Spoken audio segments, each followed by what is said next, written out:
देश की राजधानी दिल्ली का इंदिरा गांधी अंतर्राष्ट्रीय हवाई अड्डा यानी कि IGI जो देश का सबसे बड़ा एयरपोर्ट है, यहां से रोज तकरीबन 2 लाख लोग यात्रा करते हैं। इतनी ज्यादा भीड़ कि इस एयरपोर्ट पर 4 रनवे हैं और 3 टर्मिनल है। वैसे इंदिरा गांधी अंतर्राष्ट्रीय हवाई अड्डा 3 एयरपोर्ट्स का समूह है। हर एयरपोर्ट टर्मिनल में यात्रियों के आने जाने और ट्रांसफर की सुविधा है। तीनों में सबसे पहले बना टर्मिनल 1, जहां से छत गिरने से एयरपोर्ट का मामला थोड़ा गर्म है। यह एयरपोर्ट देश के सबसे बिजी एयरपोर्ट्स में शामिल है। दरअसल दिल्ली के IGI एयरपोर्ट पर शुक्रवार 27 जून 2024 की सुबह करीब 5 बजे बड़ा हादसा हो गया। एयरपोर्ट का टर्मिनल 1 पर छत का एक बड़ा हिस्सा गाड़ियों और लोगों पर गिर गया। हादसे में एक व्यक्ति की जान चली गई और 6 लोग घायल हैं। आज की वीडियो में हम जानेंगे इंदिरा गांधी अंतर्राष्ट्रीय हवाई अड्डा से कितनी फ्लाइट्स उड़ती हैं और इनसे कितनी कमाई होती है, हादसे की वजह क्या थी, साथ ही यह भी जानेंगे कि इस एयरपोर्ट का मालिकाना हक किसके पास है। Welcome to our channel building Vigyan and knowledge sharing platform. Delhi के इंदिरा गांधी एयरपोर्ट की टर्मिनल 1 की 4 कोर्ट की छत शुक्रवार 27 जून 2024 तड़के सुबह 5 बजे हुई भारी बारिश में गिर गई, जिसमें एक कैब चालक की मौत हो गई। इस घटना के बाद से ही दिल्ली एयरपोर्ट का कामकाज संभालने वाली एजेंसी डायल सवालों के घेरे में है। वैसे दिल्ली एयरपोर्ट के रखरखाव पर हर साल 118 करोड़ रुपए खर्च होते हैं और अगर एयरपोर्ट के किसी दरवाजे का एक हैंडल भी खराब हो जाए तो इसकी भी रिपोर्ट बनाकर भारत सरकार के नागरिक उड्डयन मंत्रालय को दी जाती है।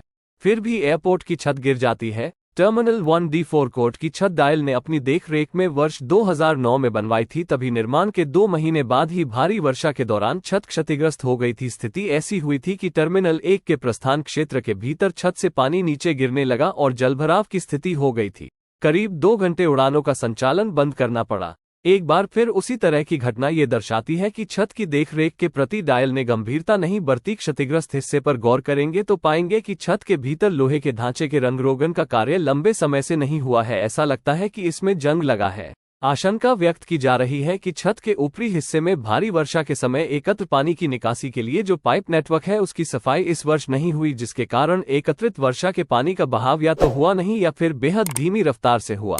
एक स्थिति ऐसी आई होगी जब छत पर जमा पानी का दबाव सहन नहीं कर पाया और एकाएक झुकने लगा। छत का भार पानी की वजह से इतना अधिक हो गया कि इसे थामने के लिए खड़े लोहे के खंभे झुक गए और छत अचानक नीचे गिर पड़ी। इस टर्मिनल 1 के 1C और 1D के देखरेख की जिम्मेदारी GMR की है।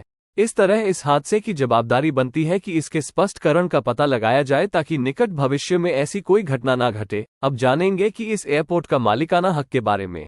सर्वप्रथम इंदिरा गांधी अंतर्राष्ट्रीय हवाई अड्डा संचालन भारतीय वायुसेना के पास था, जिसके बाद उसने इसका प्रबंधन दायित्व भारतीय विमानपत्तन प्राधिकरण को सौंप दिया। साल 1962 में शुरू हुए दिल्ली एयरपोर्ट के मैनेजमेंट का जिम्मा साल 2006 में 4 कंपनियों के एक समूह को दिया गया। इस समूह ने एयरपोर्ट मैनेजमेंट कंपनी का गठन किया। नाम रखा गया दिल्ली इंटरनेशनल एयरपोर्ट लिमिटेड यानी डायल। इस डायल में जो 4 कंपनियां शामिल थी उनके नाम है GMR ग्रुप, जिसकी 50% की हिस्सेदारी थी, भारत सरकार की एयरपोर्ट अथॉरिटी ऑफ इंडिया जिसकी 26% की हिस्सेदारी थी, जर्मनी की फ्रेपोर्ट AG जिसकी 10% की हिस्सेदारी, इंडिया डेवलपमेंट फंड 3.9% की हिस्सेदारी और मलेशिया की कंपनी मलेशिया एयरपोर्ट्स, इसकी भी 10% की हिस्सेदारी थी।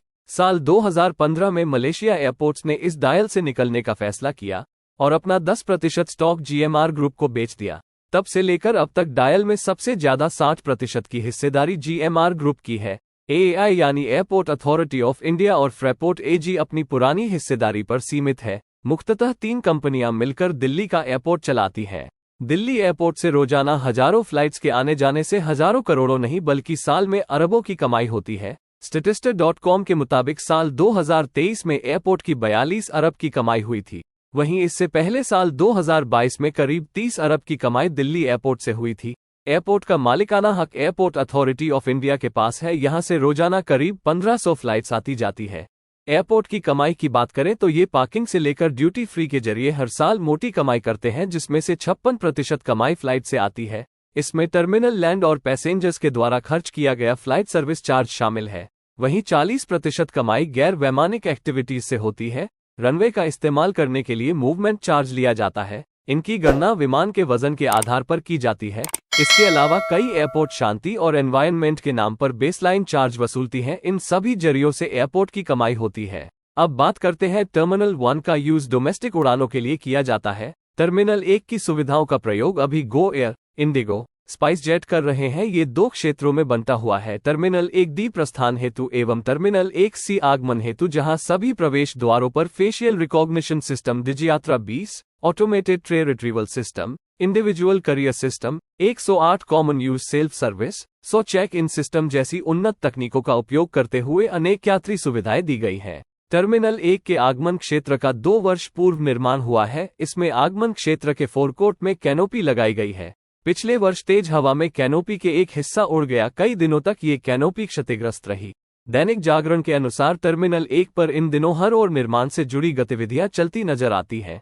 डायल ने मार्च में आधे अधूरे हिस्से का उद्घाटन तो करा दिया, लेकिन ये कार्य जल्द से जल्द पूरा हो इसकी ओर ध्यान नहीं दिया। 27 जून 2024 को जबलपुर के डुमना एयरपोर्ट हल्की बारिश के दौरान रूफटॉप टूटकर ड्रॉप एंड गो लाइन में नीचे गिर गया। इन सभी हादसे की जिम्मेदारी किसकी है, सरकार की या संबंधित कंपनियां की? इंडिया में इंफ्रास्ट्रक्चर को बढ़ाने के लिए नए प्लान बनाए जा रहे हैं ताकि देश की इंफ्रास्ट्रक्चर को विश्वव्यापी बनाया जाए, लेकिन ऐसा क्या कमी हो जा रही है जिससे ऐसा हादसा आए दिन देखने को मिलते रहते हैं? क्या तकनीक पर ज्यादा ध्यान देने की जरूरत है या बुनियादी ढांचा को सुधारने की जरूरत है जिससे ऐसे हादसे से बचा जा सके? कमेंट बॉक्स में जरूर बताएं। अगर वीडियो अच्छा लगा हो तो लाइक करें और शेयर करें, और अगर चैनल पर पहली बार आए हैं तो सब्सक्राइब करें। तब तक के लिए जय हिंद।